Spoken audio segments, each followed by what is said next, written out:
What happened to Michelle Bernstein Schultz? On the 30th of June, in the year 2022, the boyfriend of Michelle Bernstein Schultz reported her missing to the Phoenix Police Department. According to his account, Michelle had not been feeling well the previous day, so when he returned home from work, he chose not to disturb her. Instead of going upstairs to their bedroom in the northeast Phoenix apartment located near 40th Street and Greenway, he slept on the couch. The following morning, when he went upstairs to check on her, Michelle was gone. Her car, cell phone, purse, dog, and nearly all of her possessions were still in the apartment.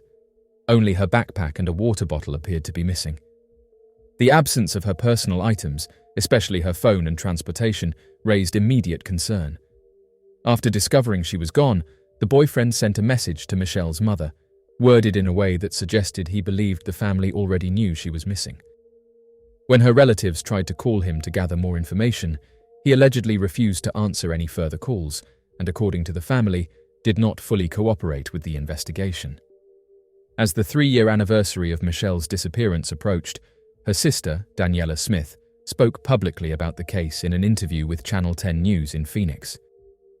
Daniela revealed that before she vanished, Michelle had been looking forward to picking up a settlement check from her personal injury attorney following a car accident. This was a significant sum of money that she never collected.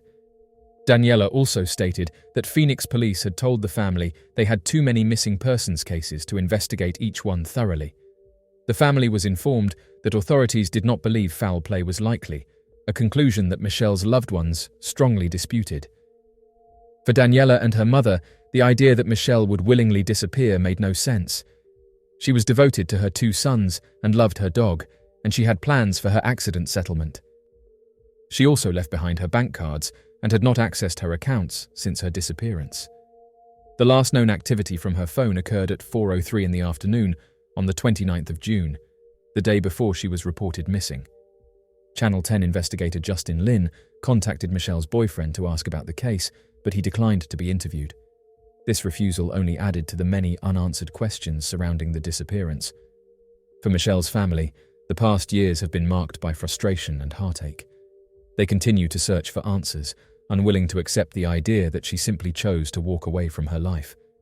Every detail, the settlement money left unclaimed, the sudden silence on her phone, and the possessions she left behind, suggests that something is deeply wrong. The case of Michelle Bernstein Schultz remains unsolved, with lingering uncertainty about what truly happened after that summer evening in northeast Phoenix. For her loved ones, the hope remains that someone, somewhere, knows the missing piece of the puzzle that will finally bring them the answers they have been searching for. The strange case of Echoloid. At 47 years old, Echoloid was embarking on a new chapter in her life. Having recently separated from her husband on amicable terms, she was determined to create a future that reflected her independence and resilience. She had moved into a new home in Edwards, Missouri, where she focused on turning it into a warm and comfortable space. For Echo, this was more than just a change of address. It was a chance to start fresh and rediscover herself. On the 10th of May in the year 2020, Mother's Day, Echo's daughter, Kelsey, decided to visit her mother's home to drop off flowers and a heartfelt card. When she arrived, she noticed that the front door was locked and her mother's car was not in the driveway. Assuming that her mother had simply gone out to run errands, Kelsey placed the flowers and card on the porch, along with a note asking her to call when she returned. That evening, Kelsey waited for her mother's call, but it never came. She thought little of it at first, deciding instead to check in with her the next morning. The following day, Kelsey tried to contact her mother by both cell phone and home phone, but received no answer. At first, she tried not to worry and continued to call throughout the week. However, as days passed with no response, concern began to grow. By the 5th day, Kelsey was convinced that something was wrong. On the 15th of May, Kelsey returned to her mother's home, determined to check in person. This time, Echo's car was in the driveway, yet there was still no answer at the door. Kelsey knocked repeatedly on both the doors and windows, but the house remained silent. Hoping to find her mother nearby, she walked out to Echo's small shed, a place where Echo often worked on home improvement projects, but it was empty. Everything appeared untouched. adding to Kelsey's unease. Seeking answers, Kelsey visited a nearby neighbor to ask if they had seen Echo recently. The neighbor explained that they had not seen her all week and had no idea where she might have gone. Realizing the situation was becoming more troubling, Kelsey decided she needed to get inside the house. Using a rock, she broke a window and climbed inside. Once inside, she was immediately struck by an unsettling sight: a pile of trash and moldy food left out in the open. Echo was known for her cleanliness and attention to order, so this was entirely out of character. The scene suggested to Kelsey that something was not right.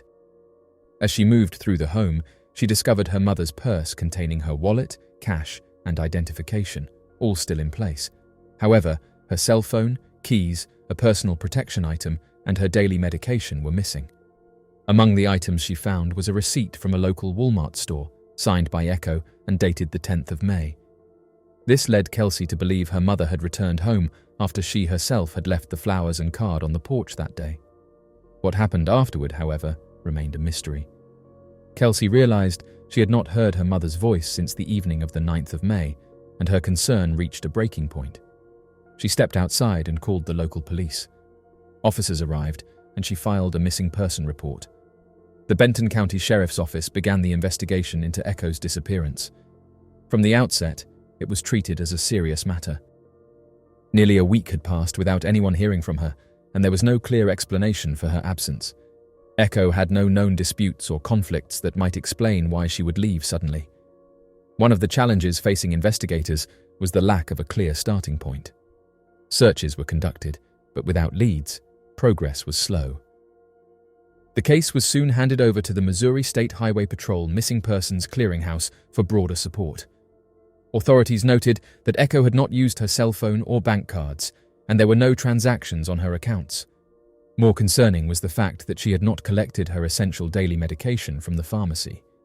Investigators learned that Echo enjoyed foraging for mushrooms in heavily wooded areas, so they considered the possibility that she might have visited such a location.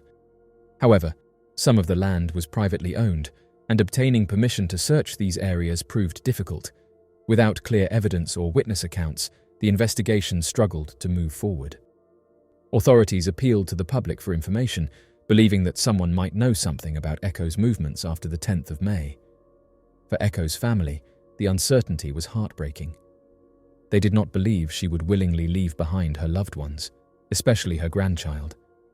The fact that she left without her identification, money, or other essentials convinced them that her absence was not voluntary.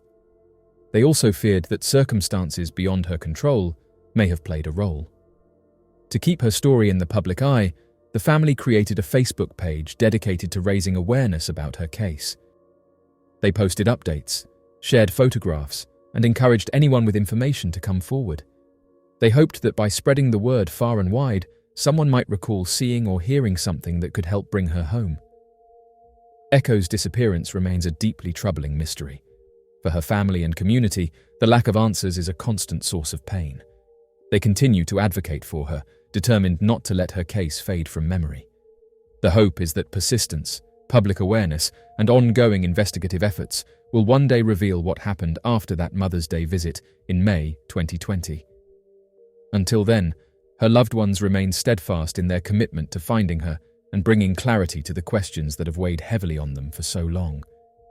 In many ways, Echo's story reflects the emotional toll that unresolved disappearances have on families and communities. It serves as a reminder of the importance of community involvement, public awareness, and the tireless work of investigators in seeking the truth. Her family continues to wait for the day when they can replace uncertainty with understanding and absence with answers. The mystery of Chihar Taylor. Chihar Taylor was 28 years old when she vanished on the 6th of February in the year 2020, and from the very beginning, the circumstances surrounding her disappearance felt unsettling. That afternoon had started out like any other day. She dropped her boyfriend off at a house in Plant City, Florida, a place she had been to before and felt comfortable visiting. There was nothing out of the ordinary, no sign that anything unusual was about to happen. A few hours later, everything changed. Her car was found abandoned in an alarming location, parked directly on train tracks. The The driver's side door was wide open, the engine was off, and her purse was missing. It was the kind of scene that instantly raised red flags. The location alone seemed dangerous and inexplicable, leaving many to wonder how and why her car ended up there. Perhaps one of the most heartbreaking details in her case was that no one reported her missing for 3 days. 3 long days passed before any official search began. For her friends and family, that delay was devastating. They loved her, yet somehow this critical time window slipped by, and with each passing hour, any potential trail grew colder. When authorities began their investigation, they retraced her steps from that day. It was discovered that she had sent a text message to her boyfriend before she vanished, described as concerning in tone, though the exact wording has not been publicly shared. Witnesses also came forward, saying they had seen her walking away from the car that afternoon. That image, Chihar, walking away from her vehicle, which was left on the train tracks with the door open, has lingered in the minds of many following her case. From that moment on, she seemed to have disappeared without a trace. The area around where her car was found was searched multiple times. Despite the effort, nothing was located in those initial searches that explained what had happened to her. Weeks later, a small but significant discovery was made. One of her shoes was found near a drainage ditch in the same general area. Aside from that, there were no other physical signs of her. As the weeks turned into months, speculation began to grow, particularly online. Some people suggested that something may have happened at the house where she had dropped off her boyfriend earlier that day. Others felt that the scene with her car was too unusual to be the result of a voluntary decision. Many questioned why she would leave her car in such a precarious location with the door open, and if she had walked away intentionally, why she never resurfaced. Authorities have released very little specific information about the case, which has only deepened the mystery. Even now, years later, the lack of clear answers leaves many frustrated. For Chihar's mother, the uncertainty is unbearable. She has been tireless in her search for her daughter, making repeated public appeals for information. She has gone into the community herself to search, distribute flyers, and speak with media outlets, doing everything within her power to keep her daughter's name and story in the public eye. Despite these efforts, there have been no confirmed sightings, no suspects, and no arrests. The trail appears to have gone cold, but those closest to her refuse to give up hope. They believe that someone knows what happened that day, someone who has not yet come forward. Chihar was a young woman full of life, still navigating her way through the challenges of adulthood. Friends and family describe her as vibrant, strong-willed, and deeply loved. For her to vanish so suddenly is something her loved ones still struggle to understand. They are left in a painful limbo, forced to live with unanswered questions while holding on to the hope that one day the truth will come to light. Until that day comes, Chihar Taylor's disappearance remains one of those haunting cases where it feels as though a person has simply vanished into thin air. Her family continues to hope that renewed attention will bring forward the information needed to finally provide answers and perhaps closure to a story that has weighed heavily on them since that February afternoon. The mystery of Danielle Imbo and Richard Patron Jr. On the 19th of February in the year 2005, two friends, 34-year-old Danielle Imbo and 35-year-old Richard Patron Jr., made last-minute plans to spend an evening together. Although the pair had dated in the past, this was the first time they had seen each other in quite a while. Both had been through significant personal changes in recent years, and the night promised nothing more than a pleasant reunion. They met friends at a popular Philadelphia bar, and by all accounts, the evening was relaxed and enjoyable. There was no indication that anything unusual was about to happen. Shortly before midnight, Richard and Danielle left together.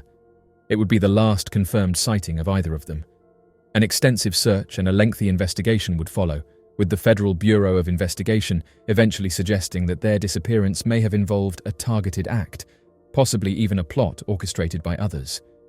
However, tangible evidence proving what happened remained elusive, and the case eventually reached a standstill. Danielle Imbo was born on the 7th of August in the year 1970 in South Philadelphia, Pennsylvania, to her parents John and Phyllis Otterbury. Her father, a singer who performed under the name Johnny October, gained recognition in the 1950s as a member of the doo-wop group The Four Dates, which later became a backup group for popular artist Frankie Avalon. Growing up in a musical household, Danielle developed a love for singing and attending concerts. She was also a devoted reader, especially of mystery novels, and she worked as a loan processor. Friends and family remember her as warm, outgoing, and above all, a caring mother to her young son, Joe Jr., who was just 18 months old at the time of her disappearance. Richard Patron Jr. was born on the 29th of August in the year 1969, also in Philadelphia. He was the son of Richard and Margaret Patron and was known for being hardworking, easygoing, and deeply committed to his family. He was a single father, raising his 14-year-old daughter Angela, and worked at his family's bakery, Viking Pastries, in Ardmore, Pennsylvania. Like Danielle, Richard was a music enthusiast, particularly fond of rock, and he was also a passionate sports fan who followed the Chicago Bears. Danielle's marriage to her husband, Joe Imbo, had ended abruptly in 2004. Joe had traveled to Houston to attend the Super Bowl, leaving Danielle and their baby at home with colds. Upon his return, he announced that he had met someone else on the plane and wanted a divorce. Danielle, though hurt, complied and began the process of separation. The emotional toll was evident. She began smoking heavily and lost a considerable amount of weight. It was during this time that Richard re-entered her life. The two had known each other for many years, growing up in the same neighborhood. Danielle had been close friends with Richard's sister, though she and Richard had lost touch over the years. When they reconnected, there was an immediate spark, and they began dating. Richard was deeply committed to the relationship, but Danielle, still in the midst of her divorce, eventually decided it was best to pause the romance so she could focus on her child and on finalizing the legal separation. Richard respected her decision, though it was difficult for him. Not long after, Joe Imbo's new relationship ended, and he asked Danielle to consider reconciliation. Although she still had some affection for him, Danielle felt that divorce remained the right path. Their discussions on the matter were often tense, with disagreements becoming heated. On the 19th of February, 2005, Richard was dining alone at a bar when he decided to go hear live music. He did not want to attend alone, so he called his sister Christine to invite her along. She declined, but passed the invitation to Danielle, who happened to be visiting her at the time. Joe had their son for the weekend and was out of town. Richard and Danielle had not spoken for weeks, but to his surprise, she accepted. Richard picked Danielle up in his 2001 black Dodge Dakota, and together they went to a venue called Abilene's on Philadelphia's South Street, where they met his friends Anthony and Michelle. The group listened to a live band, and by all accounts the atmosphere was cheerful. Witnesses later recalled that Richard and Danielle seemed happy, sitting close together and sharing kisses. They even compared their schedules for the following weekend, suggesting the possibility of another outing. When Anthony and Michelle invited them to another bar, they declined, explaining that they had early mornings ahead and wanted to call it a night.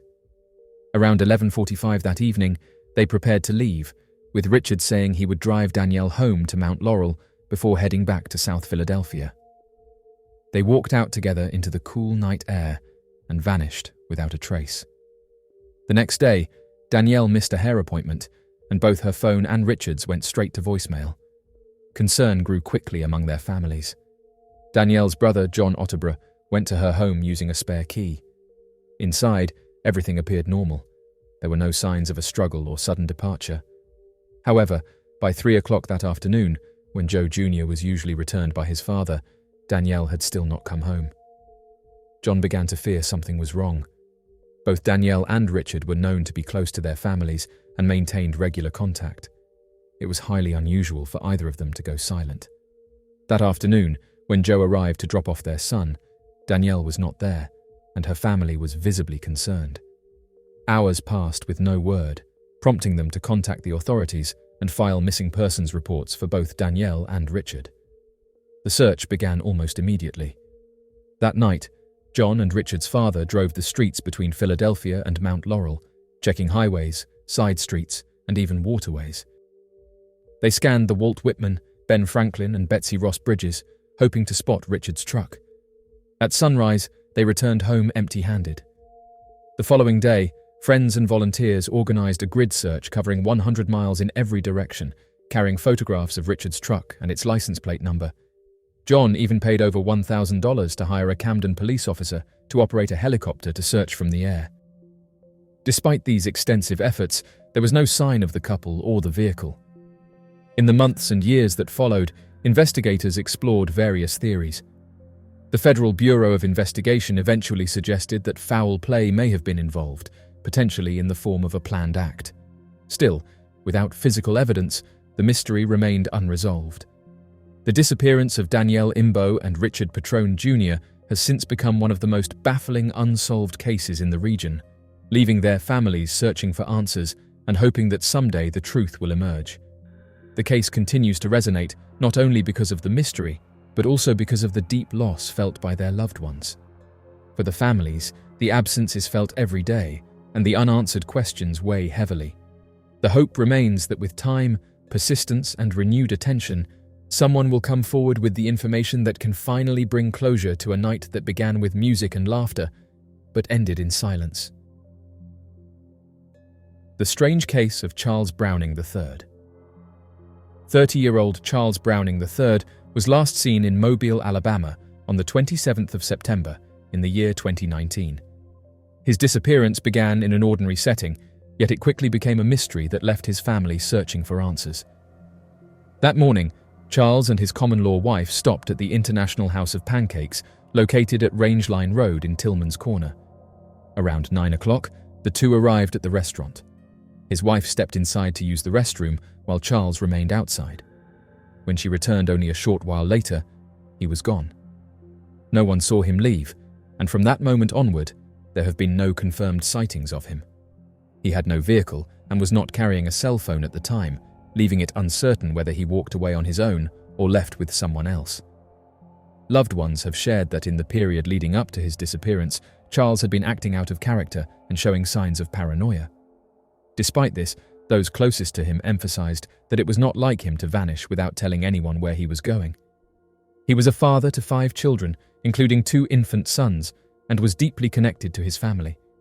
For him to disappear without a word was unusual and troubling.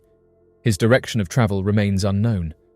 Searches and inquiries have not provided clear answers, and the circumstances surrounding his disappearance continue to puzzle both investigators and his loved ones. His case is still classified as a missing person case and remains unsolved. Charles Browning III was born on the 17th of May in the year 1989. He is a white male with brown hair and green eyes, standing 5 feet 11 inches tall and weighing approximately 215 pounds. At the time he went missing, he had a goatee. Distinctive physical features include pierced nipples and a large scar that runs across his back, starting from his right shoulder blade and ending beneath his left ribcage. He also has multiple tattoos, each with personal meaning. The name Tara is inked on the back of his neck, while his chest carries a portrait of his infant. His upper left arm bears a red rose and heart with the word Mum on a banner, and his upper right arm features a red devil wearing a hat. On his lower leg, there is an image of a woman with a banner, and across his abdomen is the phrase, Loyalty, Omerta, Respect. One forearm has a koi fish design, while the other bears the words, In loving memory of Nan. For his family, each passing day without answers is a painful reminder of his absence. They continue to hope that someone will come forward with information that can help them understand what happened after he vanished from that parking lot in Tillman's Corner. Until that day comes, the mystery of Charles Browning III's disappearance remains, leaving loved ones to hold on to hope and determination in their search for the truth. In 2012, a remarkable discovery was unveiled in the depths of the Ecuadorian jungles. This discovery pertained to the remnants of an immense structure, measuring 260 feet in height and 260 feet in width. Comprising numerous 2-ton blocks, the site was dubbed the Lost City of Giants by author and researcher Bruce Fenton. This title was inspired by the oversized tools unearthed in its proximity and the local folklore that recounts the existence of a civilization of colossal humans who once thrived in the area. The unearthing of these colossal tools and the allusions to a race of giant inhabitants has continued to captivate the imagination and intrigue of scientists and historians.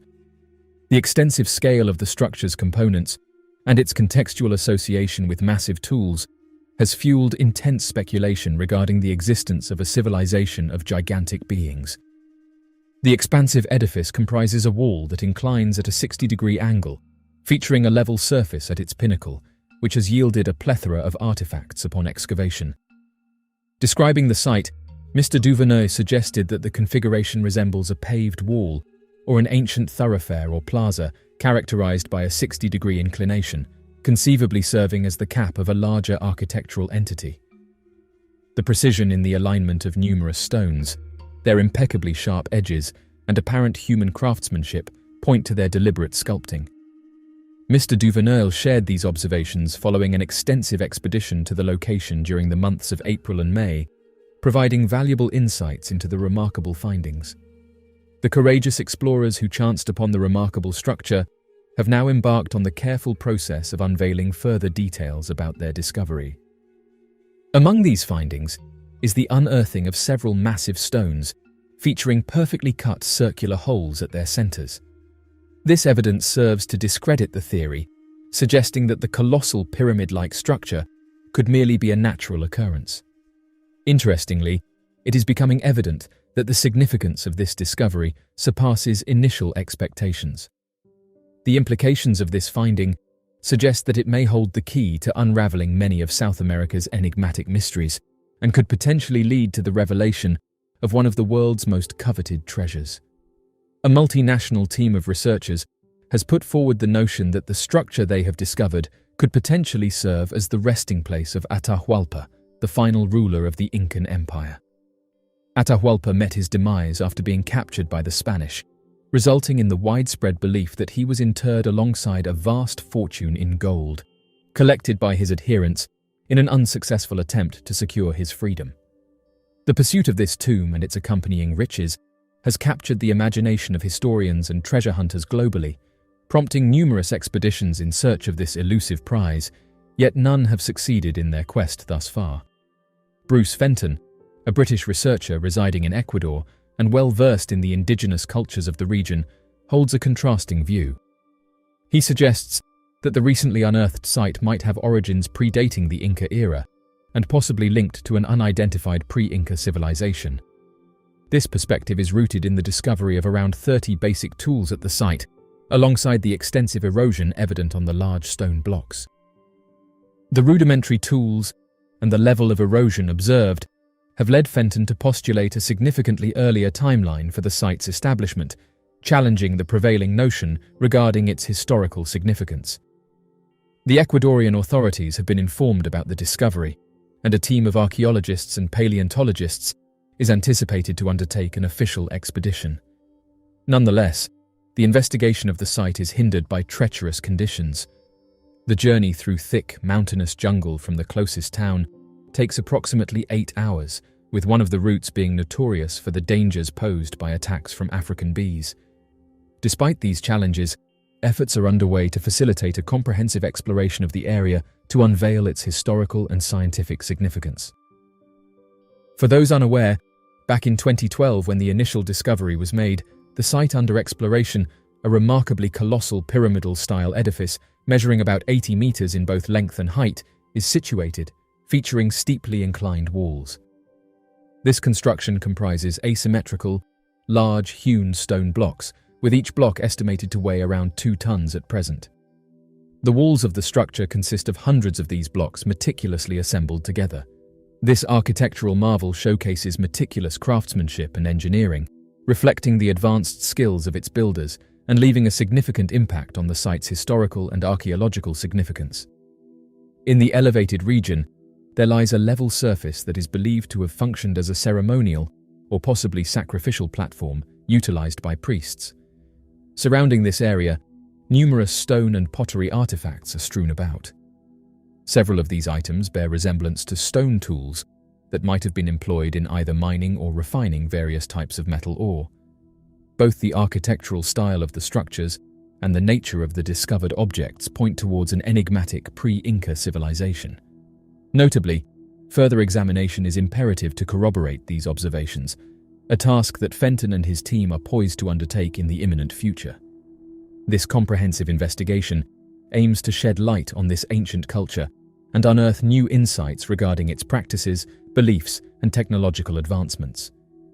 Fenton's observations have identified certain tools within the site that would pose significant challenges for an average-sized individual to wield effectively.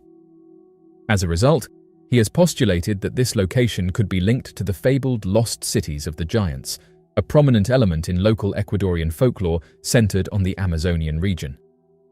These sites instill profound apprehension in contemporary jungle tribes, as they are believed to be safeguarded by spiritual sentinels or entities not of terrestrial origins. Such legends have endured, evoking both fear and fascination, and continue to permeate the modern understanding of this enigmatic locale. Local folklore tells of colossal humans inhabiting long-forgotten cities steeped in the annals of time. Evidence of giant skeletal remains discovered in caves within the region and across various parts of Ecuador lends credence to these tales. Historically, this specific locale was revered as a major convergence point for diverse tribes, with groups from as far as Brazil making the arduous journey due to the area's perceived enduring significance and considerable energetic resonance. The research team has currently discovered numerous substantial hills in close proximity to the authenticated pyramid construction, with each hill matching the supposed pyramid in size. It is plausible that these hills could potentially be undiscovered pyramids. If proven true, this discovery could indicate the existence of a remarkably large city and a complex of pyramids. This finding has the potential to significantly reshape our understanding of the historical and archaeological landscape in the region. A globally diverse group of specialists in ancient megalithic structures and pyramid technologies are making preparations for upcoming expeditions to the location. Their objective includes precise mapping and the production of a 1-hour documentary highlighting the remarkable attributes of this captivating site. During the course of the investigation, extensive soil removal on a large hill exposed what appear to be carefully cut and refined stone blocks. These blocks exhibit remarkably smooth surfaces, their aging process seemingly slowed by a protective layer of earth. Conversely, on an alternate side of the pyramid structure, a weathered and eroded wall has been unveiled, contrasting with the stones still concealed by soil. This observation lends support to the hypothesis that, if of human origin, the site is indeed exceptionally ancient, surpassing the age of other known sites in Ecuador. Fenton has put forth the theory that a seismic event, or a heavy tropical rainstorm, triggered a landslide, resulting in the descent of soil and vegetation from one of the walls. The pyramid wall exhibits a diverse range of shapes and sizes in its blocks, creating a seemingly disorderly yet intriguingly unique architectural style. If it were indeed constructed by humans, the construction challenges faced by the engineers and builders of that era would have been quite significant. The stonework bears a striking resemblance to the masonry found at other ancient sites in Peru, such as the fortress at Sacsayhuaman. Interestingly, local Indians attribute the construction of Sacsayhuaman to an ancient civilization with the remarkable ability to soften rocks using a plant-derived substance, challenging the mainstream attribution of the construction to the Inca. This suggests the existence of advanced ancient techniques and knowledge that defy conventional understanding. Upon close examination of the stone blocks, it is evident that a resilient bonding substance, akin to cement or concrete, exists between them. While it is widely believed that the Inca civilization refrained from using mortar and instead fashioned blocks to seamlessly interlock, the presence of bonding material amidst certain large cut stone blocks challenges this notion. Closer scrutiny also raises the possibility that this substance could be a form of vitrified material. Furthermore, instances of vitrified stone have been observed at various ancient sites across Latin America, indicating a recurring phenomenon. This discovery sheds new light on the construction techniques employed by ancient civilizations, prompting further exploration and analysis in the field of archaeology. The researchers at the excavation site also stumbled upon what seemed to be exceptionally large implements, seemingly impractical for individuals of average stature to wield. This discovery has prompted Fenton to speculate that this site could be one of the fabled lost cities of the giants, prominently featured in local Ecuadorian folklore about the Amazonian region. These legends revolve around colossal humanoids who inhabited cities that have since faded into obscurity throughout history. Notably, the region has seen the unearthing of massive skeletal remains in caves, further reinforcing the presence of gigantic inhabitants, a phenomenon not limited to this particular area but also observed in various other regions of Ecuador. The implements seem to resemble excessively large hammers, perhaps with stone heads. If these were affixed to sturdy wooden shafts, they would possess remarkable size and weight, rendering them impractical for everyday use by the average Incan or indigenous Indian. These individuals were typically of slight build, with an average height of about 5 feet, making it challenging for them to wield such hefty tools effectively. Few cases have captured the imagination and intrigue of researchers and enthusiasts alike as much as the Cash Landram incident. This puzzling event, which unfolded on a desolate Texas highway in 1980, remains one of the most compelling and enigmatic UFO encounters in history. Despite decades of investigation and speculation, the true nature of the incident and its implications continue to elude resolution. However, just recently, a photograph of the unidentified object has just been released for the first time, proving once and for all that something mysterious was involved. After their visit, Vicky Landram, accompanied by her grandson Colby and her friend Betty Cash, began their journey back to Dayton in Texas. However, their ordinary evening quickly transformed into a harrowing experience when they reached Huffman. The events that unfolded were both astonishing and terrifying, leaving a lasting impact on their lives. The road they traversed was known for its exceptional isolation, primarily serving as a connection between the small towns it passes through. Despite being just 30 miles away from the bustling metropolis of Houston, one could journey along this road without encountering another soul. The lack of human presence along this route is truly remarkable, attracting only the occasional resident of the towns it links. Its remoteness grants a sense of solitude and tranquility, allowing travelers to immerse themselves in the picturesque surroundings without distraction. On their journey down the desolate highway, a half-hour had passed when an unusual and captivating sight caught the attention of all three travelers. It was a peculiar and radiant blue diamond that seemed to descend from above, gracefully slicing through the sky. As it reached a lower altitude, it hovered effortlessly at the level of the surrounding trees, gliding steadily over the lush foliage that adorned the sides of the road. As the unidentified flying object traversed the expanse of the sky, a sudden eruption of intense flames emanated from its underside, resembling fiery cones. Each eruption propelled the mysterious craft upward, seemingly effortlessly floating as it observed the terrain below.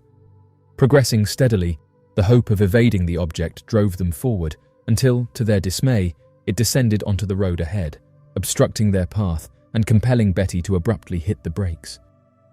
This unexpected encounter immobilized them, enveloping the atmosphere with an air of uncertainty and curiosity as they pondered the nature and intentions of this peculiar phenomenon. All three individuals were filled with a profound sense of wonder as they gazed upon the dazzling and gem-like spacecraft positioned before them. However, as time passed, Colby's initial amazement gradually transformed into a growing sense of fear and apprehension. Both women decided to step out of the vehicle to further investigate the extraordinary sight. Betty eagerly approached the front of the car in order to gain a closer and more detailed view, while Vicky chose to return to her seat momentarily, perhaps needing a moment to gather her thoughts. Despite the scorching heat scalding her face, Betty found herself unable to avert her gaze from the mysterious object. The entire vicinity seemed to be bathed in a luminous glow emanating from the craft, as if it were daylight. The outer surface of the object appeared to be made of a lackluster aluminum, with its shape characterized by blunt edges. Within the middle of the craft, several blue lights flickered intermittently, creating an enigmatic spectacle. Accompanying the craft's descent, a distinct beeping sound resonated through the air, further deepening the sense of intrigue and fascination. When the car started to ascend, the woman finally made her way towards it. However, at that point, the car door had become scorching hot. It was impossible for her to touch it directly, so she had to improvise by wrapping her jacket around her hand as protection. Only then was she able to successfully open the door and gain access to the interior. Upon hearing the sound of helicopters, specifically large military ones, emanating from various directions, Betty later recounted that they seemed to be attempting to surround the peculiar object being observed.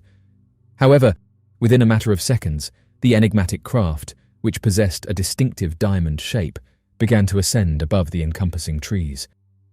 Persistently trailing behind, the helicopters gradually receded, leaving the three witnesses filled with fear and bewilderment, stranded on the deserted stretch of highway that had fallen into an unsettling silence. It was an extraordinary sight that would forever remain etched in their memories. After activating the air conditioning system to lower the temperature inside the vehicle, Betty embarked on her journey homeward. Every now and then, she caught sight of a UFO lingering in the distant expanse. The luminosity emanating from the unidentified flying object was so intense that it unveiled the presence of accompanying helicopters that continued to soar alongside it, making their presence known. After spending time with Vicky and Colby at Vicky's residence, Betty made her way back to her own house. Little did they know that within a matter of hours, all three of them would start experiencing various distressing symptoms, such as blisters, swelling of the neck, feeling sick, and even loss of consciousness. Betty's condition deteriorated rapidly, and she narrowly avoided slipping into a coma, ultimately ending up at Houston Parkway Hospital. As if her health struggles weren't enough, Betty also had to face the unfortunate consequence of her hair falling out in clumps and her face swelling to such an extent that her vision was impaired. This series of events left Betty in a profoundly delicate state, necessitating immediate medical attention and care. All three individuals who had witnessed the peculiar occurrences, with Betty being the most affected, exhibited symptoms suggesting exposure to radiation. Their appearance was so alarming that numerous nurses initially mistook them for victims of severe burns. The signs of radiation exposure were evident in their physical condition and demeanor, indicating a deep impact on their well-being. Although the individuals involved eventually managed to overcome the traumatic incident, they continued to face ongoing challenges with the emergence of unexpected blister-like formations on their skin. Whatever eerie phenomenon they witnessed on that fateful evening, it left behind lasting health complications that persisted throughout their lives. Presently, Colby is still alive and has been fortunate enough to navigate the effects of this encounter. However, both Betty and Vicky, unfortunately, succumbed to their respective ailments in 1998 and 2007. This chronicle serves as a poignant reminder of the enduring impact that such anomalous incidents can have on individuals and their well-being. Several months later, specifically in April 1981, an unexpected encounter occurred in Dayton that added another layer of complexity to the already peculiar incident. As part of a strategic effort to generate publicity, a CH-47 helicopter was scheduled to touch down in Dayton, providing an opportunity for the public to observe the vehicle up close. Additionally, attendees were granted the unique chance to engage in conversation with the pilot. Sensing an opportunity to alleviate Colby's newfound anxiety towards helicopter noises, Vicky decided it would be beneficial to bring him along to this event. During his interaction with the public, the pilot made a statement asserting his prior presence in the area, which he attributed to a previous encounter with a UFO. However, Vicky, who happened to be one of the individuals involved in the mentioned incident, promptly revealed herself and narrated the injuries she had sustained during that peculiar event. Surprisingly, the pilot's demeanor abruptly transformed. He swiftly took measures to have both Vicky and Colby, presumably another person involved, removed from the scene. Moreover, the pilot adamantly refused to discuss any further details regarding their encounter with the unidentified flying object. The abrupt shift in the pilot's behavior left Vicky and Colby perplexed and excluded from the conversation. As per the visit organization's report, an additional individual who was present at the scene stepped forward to provide their account of the incident. In their statement, they confirmed witnessing the exchange that took place. Furthermore, Visit managed to locate the pilot involved in the incident, who consented to sharing information on the condition of anonymity. While the pilot did not disclose extensive details, he did acknowledge being aware of the incident, as well as the injuries sustained by Vicky, Betty, and Colby. This revelation sheds further light on the events, affirming the credibility of the reported incident and the severity of the injuries sustained by the aforementioned individuals. The case at hand holds its own fascination, but what makes it even more intriguing is its connection to the United States military. It is quite surprising to discover that reports of military CH-47 helicopters being present during UFO sightings are more frequent than anticipated. This particular aspect drew the attention of investigators, who meticulously examined it. Interestingly, both commercial and military airfields denied any involvement in the incident, asserting that they had not dispatched any CH-47 helicopters that evening. Furthermore, they went a step further by stating that the presence of CH-47 helicopters is not a common occurrence at their respective locations. This adds another layer of curiosity to the already perplexing situation. In addition to Vicky Landram and Betty Cash, 3 other individuals came forward as witnesses to the sighting of the diamond-shaped craft that evening. One of them was an off-duty police officer who was accompanied by his wife, and the other was an oil field worker who was on his way back home. However, unlike Landram and Cash, these witnesses did not pull over and exit their vehicles, which subsequently resulted in them not experiencing any sickness or injury. It is worth noting that all of these witnesses also corroborated the presence of multiple high-strength military helicopters in the vicinity. The additional testimonies from these individuals further reinforce the credibility of the incident and provide a more comprehensive understanding of the events that transpired that fateful evening. Vicky willingly agreed to participate in a hypnotic regression session with Dr. Leo Sprinkle, a renowned professor from Wyoming University, in order to delve deeper into the authenticity of her story. This comprehensive and in-depth approach aimed to thoroughly explore the details of her encounter. Following the sessions, Dr. Sprinkle became convinced of the veracity of Vicky's account, firmly believing that the unidentified craft she witnessed was indeed under intelligent control. Doubts and concerns arise among the majority of UFO researchers when considering the level of military involvement in such incidents. This subject is particularly intriguing as it delves into the comprehensive exploration of various cases. It is quite evident that those involved in the events of December 1980 are cognizant of the immense suffering endured by the individuals impacted.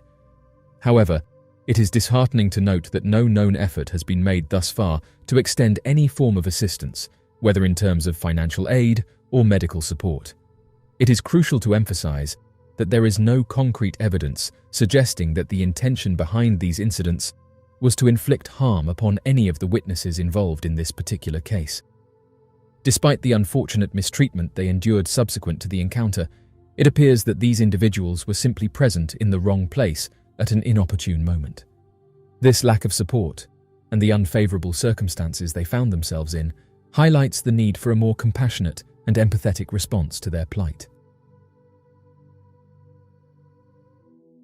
In a remarkable find within the depths of the Baltic Sea, researchers have unveiled a colossal underwater structure believed to have originated more than 10,000 years ago.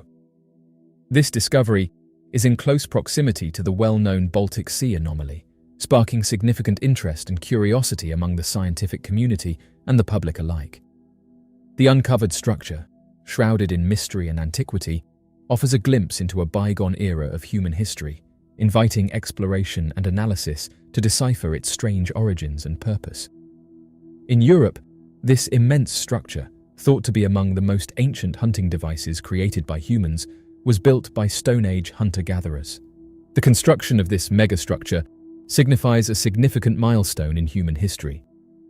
Researchers have uncovered a prehistoric wall beneath the waves along Germany's Baltic coast, suggesting it could potentially be the earliest megastructure constructed by humans in Europe.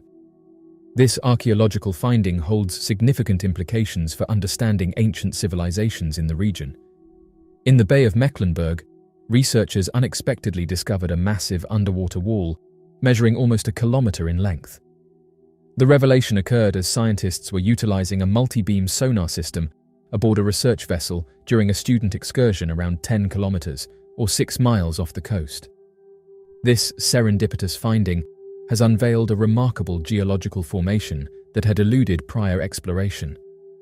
Upon detailed examination of the arrangement known as the Blinker Wall, it became evident that approximately 1,400 smaller stones were strategically placed to link close to 300 significant boulders, some of which were deemed too massive to have been shifted by human groups. This intricate structure showcases a deliberate effort to interconnect these stones and boulders, suggesting a high level of planning and coordination in its creation. The recently uncovered sunken wall, hailed as a remarkable find, lies beneath a depth of 21 meters of water. Despite its submerged state, researchers posit that this ancient structure was likely built by early hunter-gatherer communities over 10,000 years ago, possibly on the shores of a lake or near a marsh. The precise function of the wall remains elusive, yet researchers speculate that it functioned as a thoroughfare for hunters chasing after groups of reindeer. This structure, believed to be a driving lane, was likely utilized to maneuver and direct the movements of herds during hunting expeditions. In his statement at the Leibniz Institute for Baltic Sea Research in Warnemünde, a coastal town in Germany, Jacob Geersen mentioned that when animals are being pursued, they tend to adhere to certain structures and usually avoid attempting to leap over them. Geersen's observation sheds light on the behavior of animals when they are in flight mode, showcasing a tendency to follow established paths rather than engaging in risky behaviors. The concept involves the strategic implementation of an artificial bottleneck, using either a secondary barrier or the shoreline of the lake. This approach aims to control the flow or movement by restricting or diverting the path through engineered obstacles. In a report published in the Proceedings of the National Academy of Sciences, researchers suggest the existence of another wall lying adjacent to the blinker wall that could potentially be submerged within the seafloor sediments. The wall could have potentially herded the animals towards the adjacent lake, hindering their speed and rendering them vulnerable targets for human predators strategically positioned in canoes equipped with spears or bows and arrows. This strategic bottleneck might have facilitated hunters in ambushing the animals as they tried to cross the water body, capitalizing on their reduced mobility due to the water obstacle. Geersen and his team have evaluated the 971-meter-long wall's dimensions and structure, leading them to doubt that natural occurrences were responsible for its formation. They dismiss the possibility of a massive tsunami relocating the stones or a glacier leaving them behind. This in-depth analysis suggests that the wall's characteristics and vast size are inconsistent with usual geological processes. The researchers question the likelihood of such extraordinary events shaping the wall, hinting at the presence of potentially unknown factors contributing to its creation. The orientation of the perimeter, typically below 1 meter in height, alters its course upon encountering the substantial rocks, indicating a deliberate arrangement of smaller stones to interconnect them.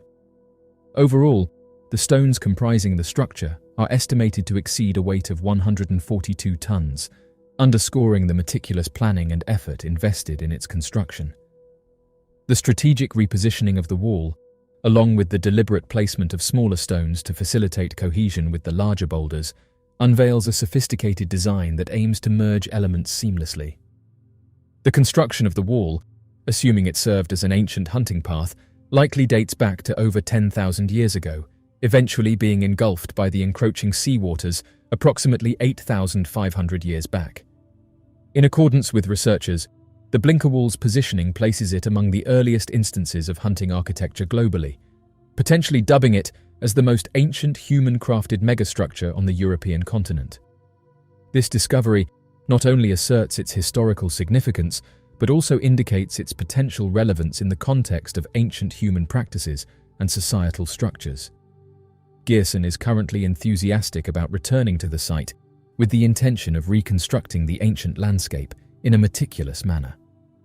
He is eager to delve into the depths of the area to unearth not only animal bones, but also valuable human artifacts, like hunting projectiles, that could potentially be hidden within the sediments surrounding the wall. Interestingly enough, this discovery caught people's attention due to it being found in the same region as the mysterious Baltic Sea anomaly. In the depths of the Baltic Sea lies a mysterious anomaly that has puzzled scientists and captured the imagination of the public since its discovery in 2011. Dubbed the Baltic Sea anomaly, this mysterious structure has been the subject of intense speculation and debate, with theories ranging from natural formations to extraterrestrial origins. Located in the northern Baltic Sea, off the coast of Sweden, the Baltic Sea anomaly was first discovered by a team of Swedish treasure hunters using sonar imaging technology. What they found was a large, disc-shaped object resting on the seafloor at a depth of approximately 90 meters or 300 feet. The object measures roughly 60 meters or 200 feet in diameter and exhibits unusual features, including a distinct circular outline and what appears to be a raised center.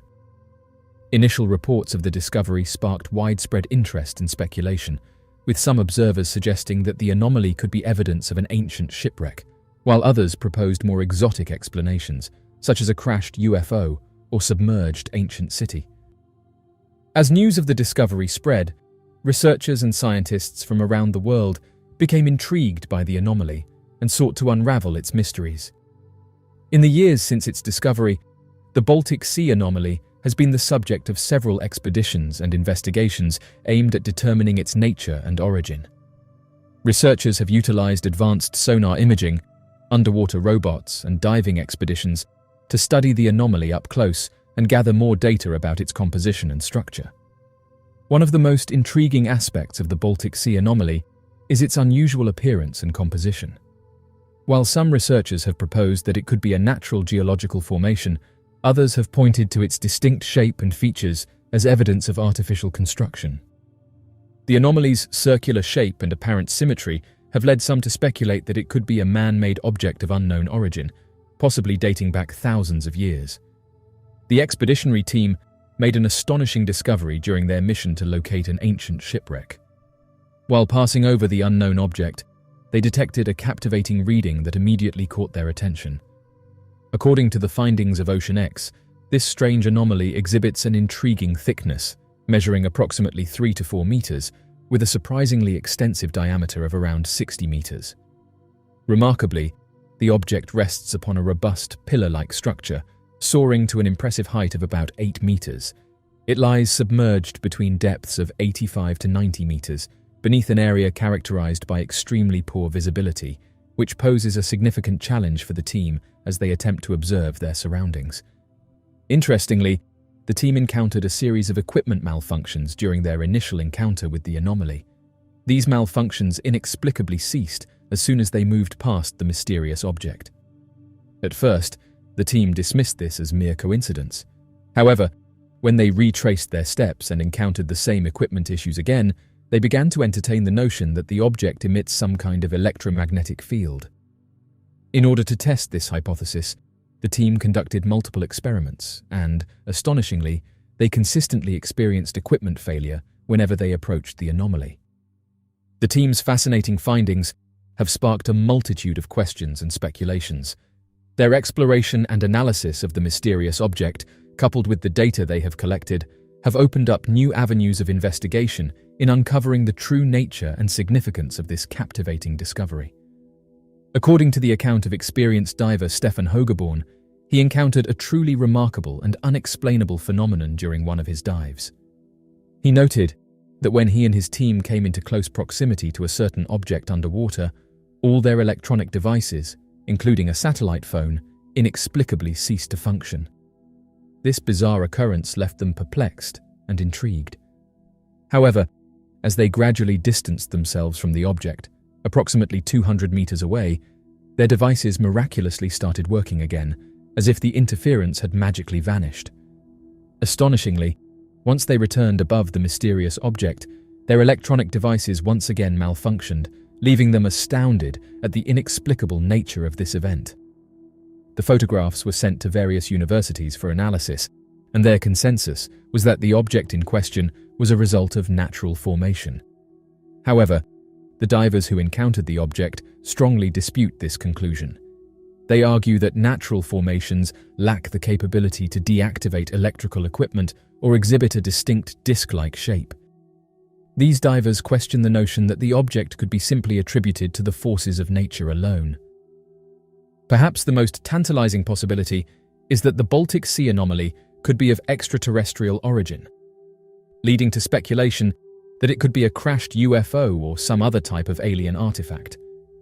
Proponents of this theory point to the anomaly's resemblance to other purported UFO crash sites, as well as its location in a remote and relatively unexplored area of the sea, as evidence of its potential extraterrestrial connection. Despite years of research and investigation, the true nature and origin of the Baltic Sea anomaly remain elusive. While some researchers continue to study the anomaly in the hopes of unraveling its mysteries, others remain skeptical of its significance and question whether it is anything more than a natural geological formation. For now, The Baltic Sea anomaly remains one of the most enduring mysteries of the deep sea, continuing to captivate the imagination of scientists, researchers, and enthusiasts alike. Whether it is a remnant of an ancient civilization, a natural geological formation, or something more otherworldly, the anomaly serves as a reminder of the vast and still largely unexplored depths of our planet's oceans, where countless mysteries await discovery.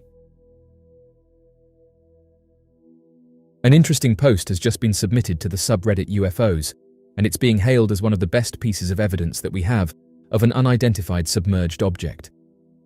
The post was submitted by Reddit user ZJ223, and it detailed their encounter with something mysterious 10 miles off the coast of Florida.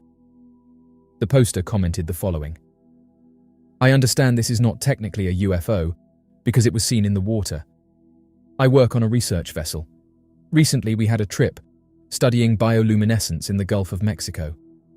Around 11:45 in the evening, we were conducting research as normal when a science party member saw a strange light about a quarter mile off our stern. We immediately started to make our way towards the light. The intensity of the light was quite astonishing.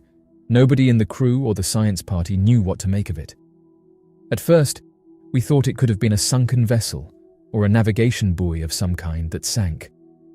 We proceeded to get as close as possible to the light, and eventually, we hovered directly on top of it. Our vessel has a moon pool in the center, where the crew and science party were able to carefully observe the light from directly on top. We used a subsurface camera to attempt and capture what the object may have been. The science party on board automatically ruled out the light being produced by bioluminescent phytoplankton. This light source was 100% on the bottom of the ocean, and not something that was floating through the water column.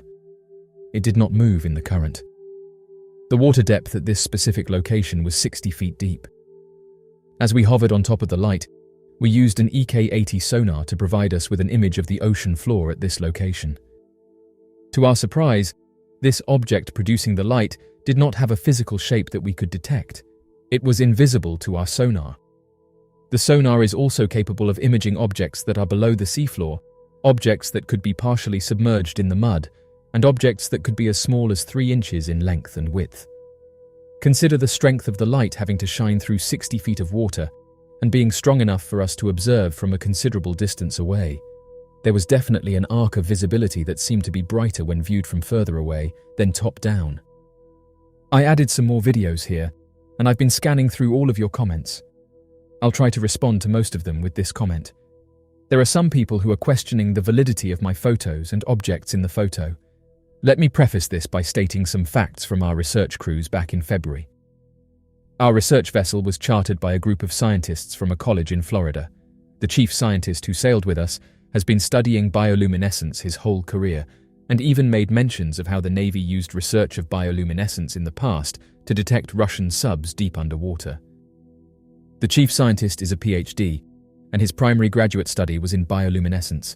This location we were studying bioluminescence at when we saw the object had very low concentrations of bioluminescent phytoplanktons. We were at the point of calling it quits for the night and moving to the next site entirely. When the boat gets chartered out by scientists, they provide all the gear, and the mission of this trip was to study bioluminescence. So naturally, they bring cameras and equipment to photograph bioluminescence at the surface. The vessel is not equipped with anything more than whatever the scientists decide to bring. Dropping a traditional camera in the water without the correct protective housing would cause the camera to break. We did not have any gear to send down a camera 60 feet. The most logical explanation at first would be bioluminescence. According to the PhD chief scientist, he immediately declared it was not bioluminescence after viewing the object using the camera equipment that was attached to the ship. When we consider bioluminescence, remember that organisms such as phytoplanktons and small jellyfish, I don't know the species name, forgive me, travel in the currents throughout the water column. This makes them move within the water. The object we were observing was completely still for our entire length of observation. It did not move at all. Let me throw in a personal opinion. That is not based on fact. Okay, let's say it was bioluminescence for the sake of argument. I want to know, how was the luminosity of it so bright that we saw it from over 1,000 feet away, plus 60 feet down? especially after making the deduction that the object was more than likely sitting on the ocean floor, and why wasn't it moving with the ocean currents? It appeared as it was anchored or stationary in one position. Which brings me to my next point. How do we know the object was on the ocean floor? Well, it's just an assumption. We don't know where it actually was in the water column. Logic might make us think that whatever the object is, it carries mass. Gravity would naturally pull it down. So that is the basis of the assumption it was on the bottom. Unfortunately, I cannot provide anyone here with documents to prove that the scientists have the credentials they do, or any of that. It's just my word. I didn't share the post on the internet immediately because, honestly, it was cool, but I don't care to post on social media. I'm a mariner. I spend years of my life on a boat on the ocean. Every so often I see things that defy explanation. I've seen lights flying at unrealistically high speeds a couple 100 feet off the water. I've seen lights in the night sky form weird shapes and fly away. None of that stuff I took pictures of, but they eventually become sea stories I share with friends and family. I truly hope this explains things for most of you. Looking forward to continuing the conversation and formulating ideas on what it may be. Location of the sighting was 10 miles west of Caladesi Island, Clearwater Beach, Florida. End quote. From reported encounters observed by American submarines to mysterious humanoid beings purportedly residing within the profound waters of Russian lakes, emerges a lesser-known counterpart of unidentified aerial phenomena, the USO, also known as Unidentified Submerged Object. Numerous accounts of unidentified submerged objects have surfaced globally, frequently originating from esteemed military and scholarly experts. Some individuals assert that underwater fast movers constitute a regular occurrence within the confines of submarines, shedding light on a phenomenon that remains a mystery to many. These reports not only intrigue the scientific community, but also spark curiosity among the public regarding the existence of such anomalies. Nigel Watson highlighted the notion that our Earth is predominantly covered by vast water bodies, which explains why unidentified flying objects are frequently witnessed hovering above or near the immense stretches of water that envelop our planet. This observation sheds light on the intriguing correlation between UFO sightings and the aquatic nature of our world, suggesting a plausible connection between the two phenomena. During the late 60s, an increased number of unidentified flying objects were reported to have been sighted frequently around the Guantanamo Bay military base. The former Marine expressed surprise at the abundance of unidentified flying object sightings occurring over and around the military base. According to the witness, fellow Marines were astounded by the frequency of UFO activity in the vicinity. On a regular basis, practically nightly occurrences involved unidentified flying objects traversing the sky at heights measuring under 300 feet. The majority of these unidentified flying objects measured around 50 to 100 feet in diameter. However, when observed with the naked eye, they appeared as indistinct, blurry structures emitting a faint glow, with a diminutive red light following closely behind.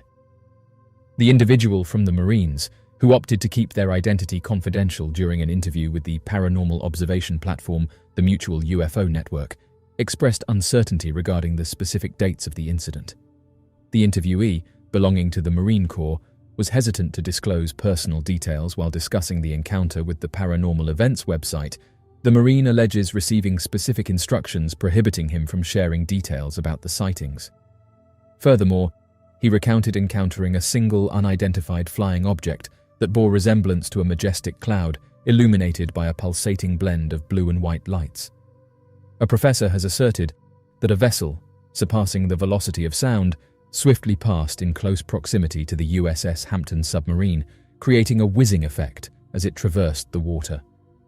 Professor Bob McGuire, who is affiliated with Virginia Tech and the Institute for Defense Analyses, reported that the vessel's integrated sonar system picked up an unidentified submerged object in motion underwater, surpassing the speed of sound. This groundbreaking revelation sheds light on the advanced capabilities of the craft's detection technology. While aboard the submarine, McGuire engaged in confidential operations. He mentioned that the crew consciously chose not to probe further into the unusual incident to maintain their mission's priority.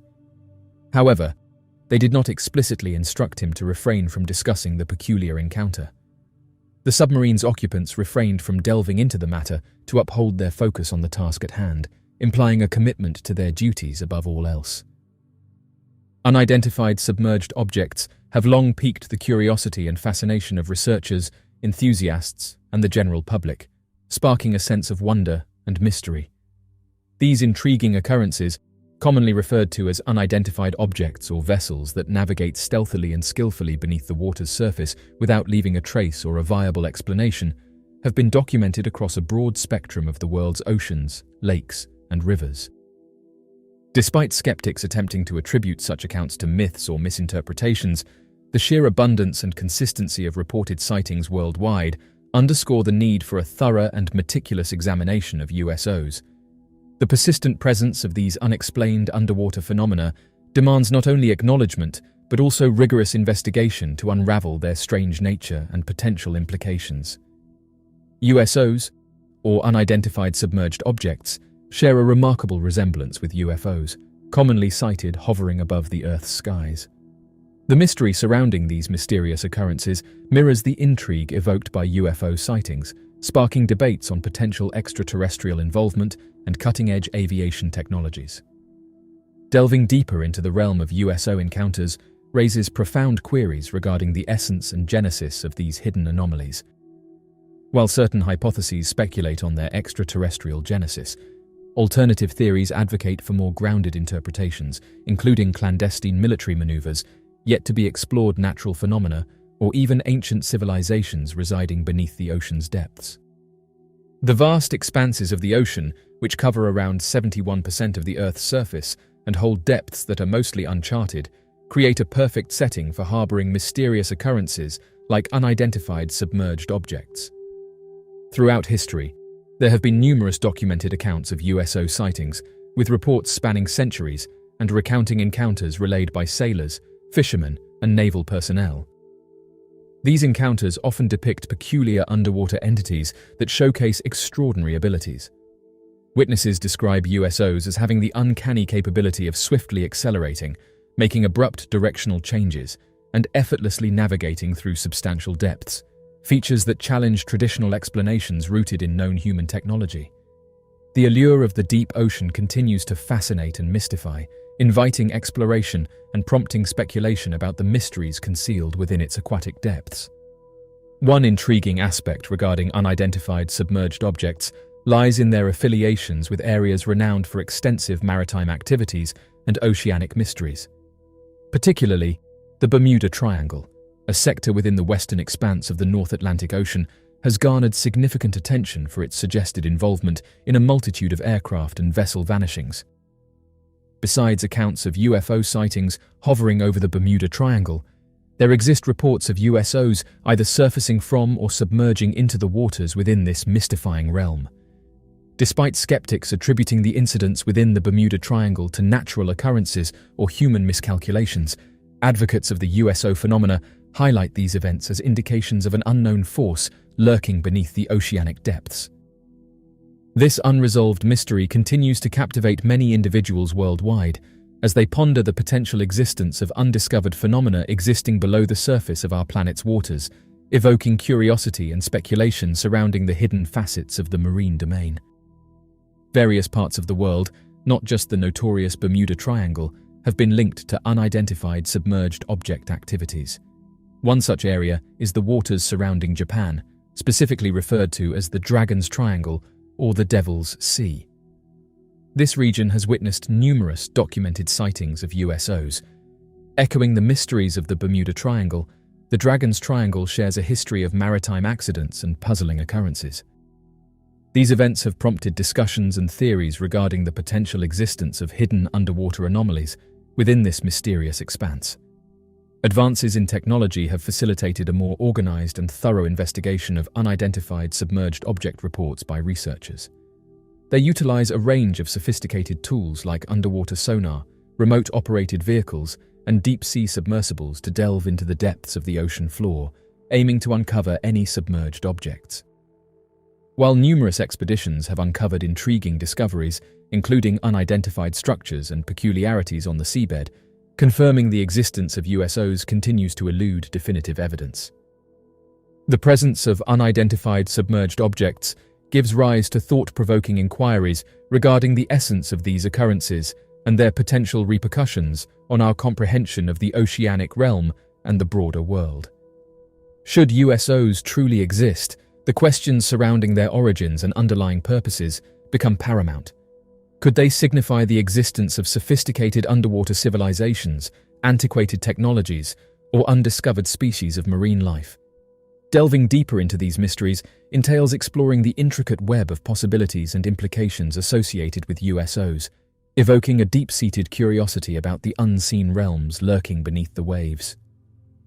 The exploration of unidentified submerged objects sheds light on the myriad challenges involved in delving into and comprehending the profound realms of the ocean, which persist as one of the ultimate frontiers on our planet. With the continuous evolution of our technological prowess, our capacity to probe and record the mystery of the abyss deepens correspondingly. Whether USOs ultimately emerge as of interstellar origin, natural occurrences, or man-made relics, their presence acts as a poignant indicator of the limitless mysteries concealed beneath the ocean's surface worldwide, poised to be explored and comprehended. The study of USOs serves as a testament to the ceaseless fascination and insatiable quest for knowledge that drive humanity's exploration of the oceanic depths. The Salyut 7 Angels, a mysterious phenomenon that occurred during a pivotal moment in space exploration history, continues to captivate the imagination of enthusiasts and researchers alike. Nestled within the annals of Soviet space missions, this mysterious encounter unfolded aboard the Salyut 7 space station, adding a surreal dimension to humanity's quest for celestial exploration. The story begins in February 1984, when the Soviet Union launched the Salyut 7 space station into orbit, marking the latest chapter in its ambitious space program. Manned by cosmonauts Leonid Kizim and Vladimir Solovyov, the mission aimed to conduct scientific experiments and advance Soviet capabilities in space technology. However, what transpired during their mission would defy explanation and evoke profound questions about the nature of reality itself. As the cosmonauts conducted their routine operations aboard Salyut 7, they encountered a series of inexplicable phenomena that defied rational explanation. Described as shimmering angelic beings with luminous wings, these ethereal apparitions appeared to manifest within the confines of the space station itself, leaving the crew astonished and perplexed. Witnesses reported feeling a sense of awe and wonder in the presence of these celestial visitors, whose appearance seemed to transcend the boundaries of conventional reality. During their space mission, Commander Oleg Atkov and cosmonauts Vladimir Solovyov and Leonid Kizim reported a remarkable phenomenon aboard the space station. The entire station was enveloped in a captivating orange glow that seemed to permeate through its seemingly impenetrable walls from the outside. This stunning visual display not only illuminated the interior of the station, but also created an otherworldly ambience for the crew. In a brief spell, the intense orange light dazzled the crew members on board. As their eyes gradually adjusted, they peered through the portholes in search of the origin of this luminous phenomenon, their focus honing in on a potential catastrophic explosion. Aware of Salyut 7's history of encountering fires, the crew braced themselves for the worst, expecting the unexpected. What unfolded before them, however, surpassed mere comprehension and ventured into the realm of the inexplicable. The scene that greeted their eyes transcended the mere brightness of the light, sparking a myriad of questions and deepening the mystery shrouding the eerie glow. In an extraordinary encounter, every cosmonaut aboard the space station observed the distinct presence of 7 angelic figures positioned just beyond the outer reaches of the station. Describing them to ground control, the astronauts detailed these beings as having a humanoid semblance with human-like faces and bodies, distinguished by the presence of wings and halos. Astonishingly, these ethereal entities maintained perfect synchrony with the space station for a span of 10 minutes, displaying a level of phenomena beyond earthly comprehension. Following day 167 of their mission, the crew on board the Salyut 7 spacecraft welcomed a new team comprising Svetlana Savitskaya, Igor Volk, and Vladimir Janibekov from the Soyuz T-12 spacecraft. Upon their arrival, a mysterious phenomenon occurred as the space station was enveloped in a radiant orange glow, casting a surreal ambience within its confines. Promptly after the occurrence, the astronauts gazed out of the windows only to witness the presence of ethereal beings described as colossal in size, akin to that of an airliner, as recounted by the cosmonauts. This extraordinary encounter was shrouded in secrecy by the former Soviet Union, imposing a strict prohibition on the crew from divulging any details of the incident to the public domain. It was noted by all the astronauts that they witnessed what they described as a smiling angel during their space mission. While certain individuals might attribute this sighting to fatigue resulting from their prolonged duration in space, it is important to highlight the fact that multiple crew members observed these entities. Following this peculiar occurrence, the crew remained aboard the spacecraft for an unprecedented 237 days before ultimately vacating it. This incident raised intriguing questions and sparked discussions regarding the nature of their experience. The astronauts' collective encounter with the strange entity added an element of mystery to their mission and left a lasting impression on their memories. The astronauts aboard the spacecraft were momentarily engulfed by an intensely bright light that rendered them temporarily blind. Bewildered by the unexpected occurrence, once their vision gradually readjusted, they anxiously peered through the windows, scanning the vast expanse of space in search of the origin of the blinding luminosity. One prevailing theory posits that the Salyut 7 angels may have been a manifestation of the collective unconscious, a symbolic expression of humanity's aspirations and fears projected onto the blank canvas of space. In this view, the space station served as a vessel for the exploration of inner and outer worlds, blurring the boundaries between the material and the metaphysical. Regardless of the explanations offered, the legacy of the Salyut 7 angels endures as a testament to the enduring mystery of the cosmos and the boundless potential of human exploration. Whether viewed through the lens of science, spirituality, or the uncharted territories of the human psyche, the strange encounter aboard the Salyut 7 space station serves as a reminder of the profound mysteries that lie beyond the reach of our understanding. As we continue our journey into the depths of space, propelled by curiosity and the quest for knowledge, the Salyut 7 angels stand as a haunting reminder of the vastness of the unknown and the tantalizing possibility of encounters beyond our wildest dreams. In the timeless expanse of the cosmos, where mysteries abound and wonders await discovery, the legacy of the Salyut 7 angels serves as a beacon of inspiration for future generations of explorers and seekers of truth. In the annals of space exploration, there exists a collection of awe-inspiring accounts that transcend the ordinary boundaries of human experience. Among these remarkable tales are the sightings of angel-shaped objects reported by astronauts during their journeys beyond Earth's atmosphere. These encounters, characterized by the appearance of ethereal beings with wings outstretched, evoke a sense of wonder and curiosity about the mysteries of the cosmos.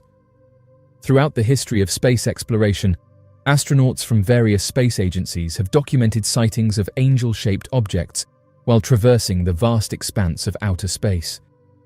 These celestial apparitions, described as shimmering figures bathed in radiant light, have been observed during spacewalks, from the windows of spacecraft, and even while orbiting distant celestial bodies. Renowned accounts of angel-shaped objects in space dates back to the early days of human spaceflight. During various space missions, astronauts reported witnessing luminous figures with wings resembling those of angels hovering outside their spacecraft, along with unidentified objects. These celestial visitors, described as ethereal and otherworldly, captivated the imaginations of the astronauts and left an indelible impression on their psyches. In subsequent missions, including those of the Apollo program and the Space Shuttle era, sightings of angel-shaped objects became increasingly common. Astronauts aboard the Apollo spacecraft reported encountering celestial beings with wings of light while orbiting the Moon, while Space Shuttle crews observed similar phenomena during their missions in low Earth orbit. One of the most intriguing aspects of these sightings is their consistency across different missions and space agencies. Experienced astronauts, rigorously trained professionals who undergo extensive psychological screening, have independently reported encountering angel-shaped objects in space, lending credibility to the notion that something extraordinary is indeed occurring in the depths of the cosmos. While skeptics may attempt to explain away these sightings as mere tricks of the mind or optical illusions, the credibility of the witnesses, and the corroborating evidence from multiple missions suggest otherwise. Astronauts, equipped with highly advanced training and technology, are unlikely to mistake cosmic phenomena for celestial beings, leading many to believe that the sightings of angel-shaped objects are genuine and worthy of further investigation. In the realm of scientific inquiry, researchers have proposed various theories to explain the sightings of angel-shaped objects in space. Some suggest that these phenomena may be linked to the natural occurrence of cosmic rays interacting with the Earth's atmosphere, creating fleeting illusions that appear to take on the form of celestial beings. Others speculate that the sightings may be the result of electromagnetic phenomena or atmospheric anomalies that occur under specific conditions in space. However, these scientific explanations fail to account for the consistency and credibility of the reports from experienced astronauts who have encountered angel-shaped objects firsthand.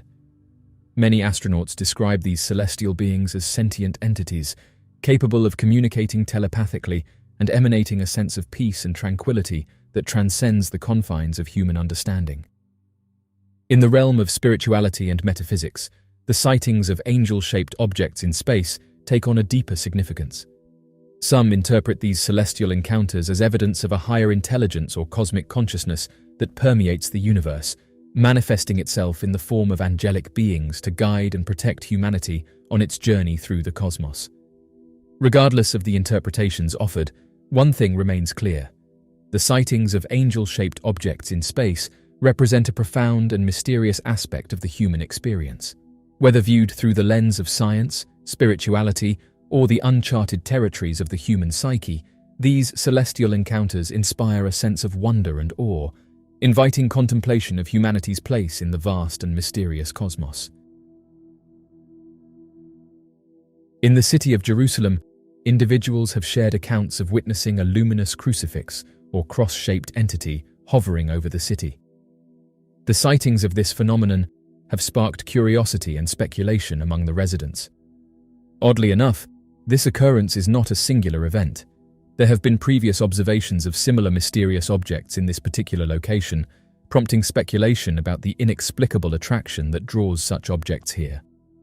Some individuals have raised questions regarding the underlying reasons behind the repeated appearance of mysterious objects in this area. In the serene backdrop of a cloudless and starlit night in Jerusalem, an extraordinary event transpired as witnesses, comprising both locals and visitors, observed a luminous object resembling a cross hovering in the sky. This peculiar sighting took place in the early hours of the morning. The observer recounted that the glowing object appeared extraordinarily luminous, resembling a shining star. However, upon closer scrutiny, it became challenging to discern the exact shape of the radiant object, which was described as being cross-shaped. The intensity of the brightness emitted by the object was compared to that of a star, yet its distinct cross configuration became ambiguous as someone attempted to zoom in on it, adding a layer of mystery to the sighting.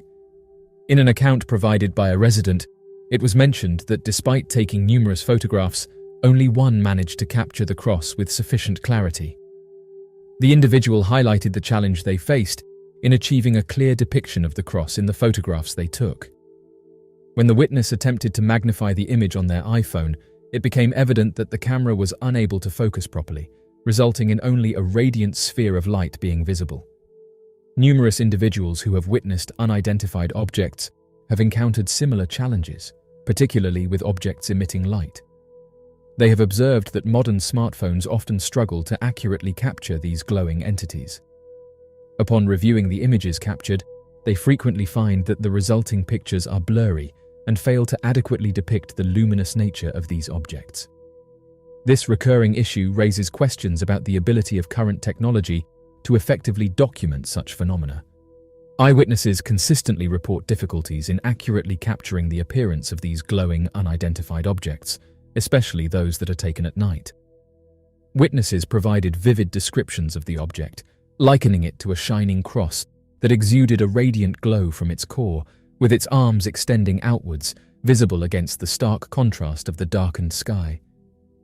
The visual aspect of the item was truly remarkable and impossible to miss, contrasting vividly with the cityscape behind it. Numerous eyewitnesses stepped forward to recount their experiences of observing the unusual event, with each one presenting a distinct viewpoint on the mysterious cross-shaped entity that lingered in the sky over Jerusalem. Eyewitnesses initially perceived the object as a star due to its stationary appearance in the sky. However, their perceptions quickly shifted as it began to traverse the sky and gradually increase in size. As it drew nearer, onlookers depicted it as resembling a cross and emitting a radiant illumination. The remarkable sight captivated observers with its distinctive cross-like form and luminous glow. The object was vividly characterized by a person as an embodiment of pure light, mentioning the inability to discern any specific details of this object. In their accounts, they expressed astonishment at encountering something entirely unfamiliar, emphasizing their inability to make sense of the sighting. They found the experience quite perplexing, as they struggled to capture the elusive object on both camera and with their eyes. The baffling nature of the object left them feeling frustrated as their visual devices failed to provide clarity on its identity. Witnesses of luminous, unidentified flying object sightings at night have intriguingly reported identical experiences. This phenomenon of observing glowing UFOs has captivated individuals globally. The appearance of luminous cross-shaped objects hovering over Jerusalem has triggered a surge of interpretations from people globally. These sightings, which have captivated observers, have led to a myriad of theories and speculations. Interpreting the event from various perspectives, some individuals perceived the occurrence through a religious framework, attributing deep spiritual significance to the appearance of the cross, viewing it as a powerful sign or symbol.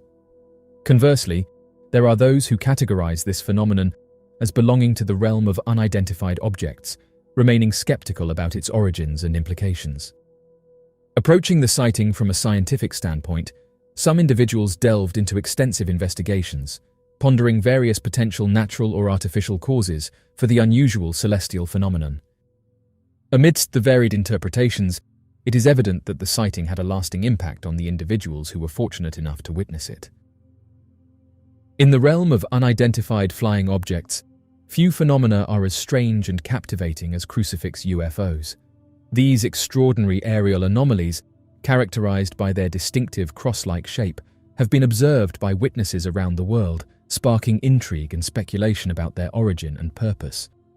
Crucifix UFOs, as their name suggests, are UFOs that exhibit a cross-like shape when observed from certain angles. Witnesses have reported sightings of these remarkable aerial objects in various locations and under different circumstances, often describing them as resembling illuminated crosses suspended in the sky. The appearance of Crucifix UFOs is striking and unmistakable, with witnesses recounting sightings of glowing, cross-shaped objects, hovering silently in the air or darting across the sky with remarkable speed and agility. These sightings have sparked curiosity and fascination among UFO enthusiasts and researchers, prompting efforts to unravel the mystery behind these extraordinary phenomena. Numerous individuals have come forward to share their accounts of encountering Crucifix UFOs, each offering unique insights into the nature of these mysterious aerial objects. Eyewitnesses describe feelings of astonishment and awe as they beheld the cross-shaped UFOs hovering above them, their radiant glow casting an otherworldly aura over the surrounding landscape. Some witnesses reported observing multiple Crucifix UFOs in formation, while others described witnessing sudden bursts of acceleration and rapid changes in direction, a behavior that defies the capabilities of conventional aircraft. These accounts provide compelling testimony to the existence of Crucifix UFOs and underscore the need for further investigation into their origin and nature. Compelling video footage captured by eyewitnesses has provided visual documentation of Crucifix UFO sightings, offering invaluable insights into the characteristics and behavior of these mysterious aerial objects. The videos, shot from different vantage points and under varying lighting conditions, depict the cross-shaped UFOs hovering in the sky or performing intricate maneuvers with precision and grace. Analysis of the video footage has revealed no signs of digital manipulation or tampering, lending credibility to the authenticity of the sightings and reinforcing the veracity of eyewitness testimony. The visual documentation of Crucifix UFOs serves as a valuable resource for researchers and investigators seeking to understand the nature of these extraordinary aerial phenomena. The sightings of Crucifix UFOs have prompted a wide range of interpretations and speculations among researchers and UFO enthusiasts.